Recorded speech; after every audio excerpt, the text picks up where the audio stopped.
കില്ലടികളെ നമ്മുടെ MRC gang അതിനെ കുറിച്ച് പറയാൻ വന്നത്. എന്താ വെച്ച് ഗ്യാങ്ങിൽ നടക്കുന്ന കുറെ വിഷയങ്ങൾ എന്താ വെച്ച് കഴിഞ്ഞാൽ തൊപ്പി ലൈവ് ഇടുന്നുണ്ട്, തൊപ്പിയുടെ ഹൗസിലിട്ട് തൊപ്പിയുടെ വീട്ടിൽ നിന്ന് ലൈവ് ഇടുന്നുണ്ട് നൈറ്റൊക്കെ. അപ്പോൾ കുറെ ഗസ്റ്റുകളൊക്കെ വരും. അപ്പം ഞാൻ പറഞ്ഞില്ലടാ, നമ്മളടക്കം തൊപ്പിയുടെ ഫാനാകാൻ കാരണം എന്താ വെച്ചാൽ തൊപ്പി മുമ്പ് വേറെ ടൈപ്പ് പറഞ്ഞാൽ മുമ്പ് കുറെ ഇതൊക്കെ കാട്ടിക്കൂട്ടി. ബട്ട് എന്താ വെച്ചാൽ ഇപ്പം ഭയങ്കരമായ രീതിയിൽ മാറിയിട്ടുണ്ട്. അവരുടെ ഗ്യാങ് വന്നപ്പോൾ എനിക്ക് ഭയങ്കര ഇഷ്ടപ്പെട്ടു പേഴ്സണലി. അപ്പം എനിക്കും ആഗ്രഹം തോന്നിയിട്ടുണ്ട് കേട്ടാൽ എന്താ വെച്ചാൽ ഇവരുടെ ഗ്യാങ്ങിൽ ഇപ്പം മെമ്പറായിട്ട് കയറണമെന്നൊക്കെ. ബട്ട് എന്താ വെച്ച് കഴിഞ്ഞാൽ തൊപ്പി പറഞ്ഞിട്ടുണ്ട് എത്ര മെമ്പേഴ്സൊക്കെ ഞങ്ങളിൽ ഉണ്ടാവുള്ളൂ, പിന്നെ മെമ്പേഴ്സ് കൂട്ടുകാരിക്കാൻ. ബട്ട് എന്താ വെച്ച് കഴിഞ്ഞാൽ അത് ലിമിറ്റ്സ് ഉണ്ട്. അപ്പോൾ കുറേ ആൾക്കാർ തൊപ്പിനെ കാണാൻ വരുന്നുണ്ട്, ഗസ്റ്റ് പോലെ മറ്റേ ലൈവിൽ വരുന്നുണ്ട്. അങ്ങനെ കുറേ പരിപാടിയൊക്കെ നടക്കുന്നുണ്ട്. നമ്മുടെ പിള്ളേരടക്കം കാണാൻ പോയിട്ടുണ്ടായിരുന്നു. കണ്ടിട്ടൊന്നുമില്ല, ബട്ട് അതെന്തൊക്കെ ആയിക്കോട്ടെ, അതങ്ങനെ. അപ്പം നമ്മൾ വേറൊരു വീഡിയോ ഉണ്ടല്ലോ, നമ്മുടെ ഉണ്ണിക്കണ്ണൻ മംഗളാമ നമ്മുടെ വിജയാനനെ കാണാൻ പോയ പോലെ കാൽനടയായിട്ട് ചെന്നൈ വരെ എത്ര കിലോമീറ്റർ കാണാൻ പോയി. അതുപോലെ നമ്മുടെ MRC തൊപ്പിനെ കാണാൻ വേണ്ടിയിട്ട് ഒരു ഫൈസൽ ചുങ്കത്തറ എന്ന് പറയുന്ന ഒരു പുള്ളിക്കാരൻ കാണാൻ വന്നു. നമ്മളതിന് വീഡിയോ റിയാക്ട് ചെയ്തിട്ടുണ്ടായിരുന്നില്ല മുമ്പ്. നിങ്ങൾ നമ്മുടെ പ്രൊഫൈൽ നമ്മുടെ വീഡിയോസ് കാണുന്നുണ്ടെങ്കിൽ നിങ്ങൾക്ക് മനസ്സിലാവും. അപ്പോൾ പുള്ളിക്കാരൻ കാണാൻ വേണ്ടി നടന്നു വന്നിട്ട് അപ്പോൾ പുള്ളിക്കാരൻ്റെ കമന്റ് ബോക്സ് മൊത്തം നോക്കി ഞാൻ. അപ്പോൾ എന്താ വെച്ച് കഴിഞ്ഞാൽ ഫുള്ള് നെഗറ്റീവ് കാര്യങ്ങൾ തീർച്ചയായിട്ടും അടക്കം പുള്ളിക്കാരൻ പറയുന്നുണ്ട്. നിനക്ക് പ്രാന്താണോടാ ഇങ്ങനെ കാണാൻ പോയത്, നിനക്ക് വേറെ പോലെ പണിക്ക് നോക്കോട്ടെ എന്നൊക്കെ പണ്ട്. അപ്പം നമ്മളെന്ത് പറഞ്ഞാൽ ഉണ്ണിക്കണ്ണൻ്റെ വിഷയം വന്നപ്പോൾ ഞാനെന്താ പറഞ്ഞത്, എന്താ വെച്ചാൽ ഒരു ആൾക്കൊരു ആഗ്രഹം വന്നു. അപ്പോൾ പുള്ളിക്കാരൻ അതിനുവേണ്ടി എന്തും ചെയ്യും, എന്ത് സാക്രിഫൈസും ചെയ്യും. അത് അവരുടെ വിഷയം കില്ലടല്ലേ. അപ്പം നമ്മൾ അതിലൊന്നും തലയിടാൻ പറ്റില്ല ഒരിക്കലും, സീരിയസ്ലി. അപ്പോൾ അതുപോലെ ഞാനും ഇത് വിചാരിച്ചു. ഫൈസൽ തുമ്പുതറ എന്ന് പറയുന്ന പുള്ളിക്കാരൻ തൊപ്പിയോടുള്ള കഠിനമായ ആരാധന അല്ലെങ്കിൽ കഠിനമായ ഇഷ്ടം കൊണ്ടാണ് കാണാൻ പോയത്. പുള്ളിക്കാരൻ ലാസ്റ്റ് കാണും, പിന്നെ ലാസ്റ്റ് മെമ്പർ ആവുന്നൊക്കെ നമ്മൾ വിചാരിച്ചു. പക്ഷെ എന്താണ്, അവസാനം കണ്ടു ഇല്ലടല്ല. കണ്ട സമയത്ത് നമ്മൾ ആ ഒരു വീഡിയോ തന്നെ കണ്ടിട്ടുണ്ടായിരുന്നു. എന്താ വെച്ച് കഴിഞ്ഞാൽ ചാറ്റ് പറയുന്നുണ്ട് വേണ്ട മെമ്പർ ആവണ്ട. തൊപ്പി എന്താ വെച്ച് കഴിഞ്ഞാൽ ചാറ്റ് എന്ത് പറയുന്നു അത് തൊപ്പി കേൾക്കുക. നമുക്കത് തൊപ്പിയുടെ ലൈവ് കണ്ടവർക്ക് മനസ്സിലാവും. അപ്പോൾ സീരിയസ്ലി പുള്ളിക്കാരൻ എന്താ ചോദിച്ചു കഴിഞ്ഞാൽ അങ്ങനെ പറ്റില്ല എന്ന് പറഞ്ഞു. പക്ഷേ തൊപ്പിനെ കണ്ടു, തൊപ്പിനെ കാണാൻ വേണ്ടിയിട്ടാണ് പോയത്. പിന്നെ 10th മെമ്പർ ആവാൻ പറ്റിയിരുന്നിൽ ആവും എന്നൊരു വിശ്വാസത്തോട് കൂടിയിട്ട് കണ്ടു ഇല്ലട. 10th മെമ്പർ ആവാൻ പറ്റില്ല എന്ന് പറഞ്ഞിട്ട് അവർ പറയുകയും ചെയ്തു. അപ്പോൾ പുള്ളിക്കാരൻ നേരെ തിരിച്ചു വന്നു. അപ്പം നമ്മളെന്താ ചെയ്യേണ്ടത്, നമ്മളൊരു വ്യക്തിയോട് ഒരു ആരാധന തോന്നി വെച്ച് കഴിഞ്ഞാൽ നമ്മൾ ആ പുള്ളിക്കാരൻ്റെ സൈഡ് നിൽക്കണം. ഇത് പുള്ളിക്കാരൻ ഓപ്പോസിറ്റ് എഗെയിൻസ്റ്റ് ആയിട്ട് നിൽക്കുന്ന ടീമിന്റെ അപ്പം പുള്ളിക്കാരൻ നേരെ പോയി നിന്നിരിക്കുകയാണ്. എന്നെ സംബന്ധിച്ച് ഇവിടെ എന്താ ലൈവിൽ കയറ്റിയില്ല, ഞാൻ അവിടെ മെമ്പറായിട്ട് കയറുന്നതായിട്ട് പുള്ളിക്കാരൻ കയറിയിട്ടുണ്ട് ഇല്ലല്ലേ.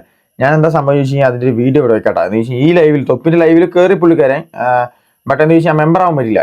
അപ്പം നേരെ എന്ത് ചെയ്ത് നമ്മുടെ തൊപ്പിക്ക് അഗെയിൻസ്റ്റ് ആയിട്ട് ഇപ്പോൾ ഷാജഹാൻ ടീം നിൽക്കുന്നുണ്ടല്ലോ, ഷാജഹാൻ ഷാ എന്ന് പറഞ്ഞിട്ട്. അവരെന്തൊക്കെയോ വിഷയങ്ങളൊക്കെ ഉണ്ട് അങ്ങോട്ട്. അതിപ്പോൾ നമ്മുടെ നടന്നുകൊണ്ടേയിരിക്കുന്ന വിഷയങ്ങളാണ്, നിങ്ങൾക്കത് മനസ്സിലാവും. എന്ന് വെച്ചാൽ ഇവർ തമ്മിൽ പരസ്പരം എന്തൊക്കെയോ ഒരു വിഷയത്തിൽ അങ്ങോട്ടേക്ക് തെറി വിളിക്കുക എന്തോ വീഡിയോയുടെ. പിന്നെ ഇവരും മറ്റൊരു IRL തുടങ്ങിയിട്ടോ, IRL ലൈവ് സ്ട്രീം ചെയ്തുകൊണ്ടിരിക്കുന്നുണ്ട്. അപ്പം നേരെ പുള്ളിക്കാരൻ അവിടെ കയറി. അപ്പോൾ പുള്ളിക്കാരൻ്റെ പ്രൊഫൈലിൽ തന്നെ ഒരു വീഡിയോ ഇടുന്നില്ല. ഞാൻ ആ വീഡിയോ ഇവിടെ വെക്കാട്ടെ. എന്ന് വെച്ചാൽ ആദ്യം തൊപ്പിയുടെ അവിടെ നിന്ന് ജസ്റ്റ് പുള്ളിക്കാരൻ അത് അപമാനമൊക്കെ കിട്ടിയ പോലെയൊക്കെയാണ് വീഡിയോ ഇട്ടിരിക്കുന്നത്. എന്നിട്ട് നേരെ അവരുടെ അവിടെ പോയി ജോയിൻ ചെയ്യുന്ന സംഭവം ഞാൻ റീൽ പ്ലേ ചെയ്യാം, എന്നിട്ട് ബാക്കി പറയാം. വേറൊന്നും തോന്നരുത്, റിയലി സോറി.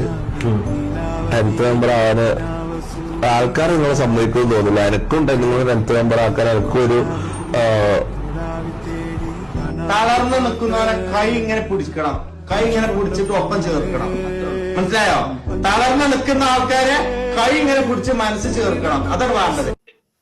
അപ്പൊ അതാണ് കില്ലട. കണ്ടില്ലേ, ഷാജഹാൻ ഷാ പറയുന്നുണ്ട് തളർന്ന് നിൽക്കണവനെ കൈ പിടിച്ച് കയറ്റണം.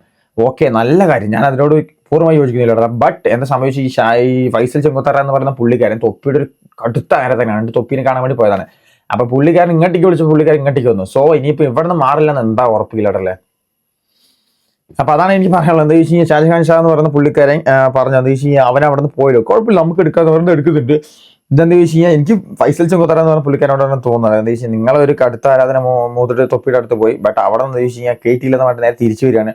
അതിന്റെ ആവശ്യം ഉണ്ടായിരുന്നില്ല. എന്താ വെച്ചാൽ നിങ്ങൾക്ക് ആരാധന മൂത്ത് ഓക്കെ, തൊപ്പിനെ പിന്നെയും എന്താ വെച്ച് കഴിഞ്ഞാൽ 10th മെമ്പർ ആകാൻ പറ്റില്ല എന്ന് പറയുന്നുണ്ട്. പക്ഷെ തൊപ്പിയുടെ ഗ്യാങ്ങിൽ തന്നെ എന്താ വെച്ചാൽ ചിലരെ പുറത്താക്കാൻ ചിലരൊക്കെ തെറ്റ് ചെയ്യുന്ന സമയത്ത് പുറത്താക്കുന്നുണ്ട്.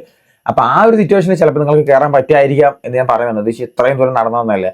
പക്ഷെ ഇനി എന്തായാലും കയറാൻ പറ്റില്ല, ഉറപ്പാണ്. ഇത് അപ്പോൾ ആളുടെ നമ്മൾ മനസ്സിലാക്കില്ല. ഞാൻ നടന്നു പോകുന്ന സമയത്ത് തന്നെ പുള്ളിക്കാരൻ പറഞ്ഞു ചിലപ്പോൾ അത് പുള്ളിക്കാരൻ ഫേമസ് ആകാൻ വേണ്ടി ചെയ്യുന്ന പരിപാടി ആയിരിക്കാം. എന്താ വെച്ചാൽ റീച്ച് മുഖ്യം ബിഗിലെ എന്ന് പറഞ്ഞാൽ റീച്ച് ആവാൻ വേണ്ടി ചെയ്യുന്ന പരിപാടി ആയിരിക്കാം. ഇപ്പം മനസ്സിലായി റീച്ച് ആവാൻ വേണ്ടി ചെയ്ത സംഭവം തന്നെയാണ്. നടന്നുപോയി കണ്ടു, ബട്ട് മെമ്പർ ആവാൻ പറ്റില്ല, നേരെ തിരിച്ചു വന്നു. നേരെ ഷാജഹാൻ എന്ന ടീമിൻ്റെ അവിടെ പോയി. അപ്പോൾ അവിടെ കയറിയിട്ടില്ലല്ലേ, നമുക്ക് എങ്ങനെയാലും ഫേമസ് ആയ പോലെ എന്നൊരു കോൺസെപ്റ്റിലാണ് പുള്ളിക്കാരൻ. അതുകൊണ്ടാണ് ഇപ്പോൾ അവരോടും കയറിയിരിക്കുന്നത്. വാട്ട് എവർ ഇറ്റ് ഈസ് എന്തോ നടക്കട്ടെ ഇല്ലട്ടോ, നമുക്ക് നോക്കാം. ഇത് എനിക്ക് കണ്ടപ്പോൾ പെട്ടെന്ന് തോന്നി. ഞാൻ വിചാരിച്ചു പുള്ളിക്കാരൻ കടുത്ത ആരാധനയാണ്, തൊപ്പിനെ കണ്ടിട്ട് മെമ്പർ ആവാൻ പറ്റില്ല, പിന്നെയും ട്രൈ ചെയ്യും. നമ്മളെന്താ വെച്ചാൽ ട്രൈ ചെയ്തുകൊണ്ടേ ഇരിക്കണമല്ലോ, അതായിരിക്കും മറ്റും വിചാരിച്ചു. ബട്ട് ഇതാണ് അവസ്ഥ എന്ന് പിന്നെ മനസ്സിലായില്ലടാ. അപ്പൊ ഇത്രേ ഉള്ളൂ, മനസ്സിലാക്കിയാൽ മതി എല്ലാവരും. എന്താ വെച്ചാൽ ചിലരെ ഓരോരോ അവരുടെ മോട്ടീവ് എന്താ വെച്ച് കഴിഞ്ഞാൽ അവർക്കത് ചിലപ്പോൾ വേറെ എന്തെങ്കിലും അവർ ഉദ്ദേശമായിരിക്കാം. അത് മനസ്സിലാക്കിയാൽ മതി, അതേ പറയുന്നുള്ളൂ. അപ്പോൾ ബൈ ഗൈസ്.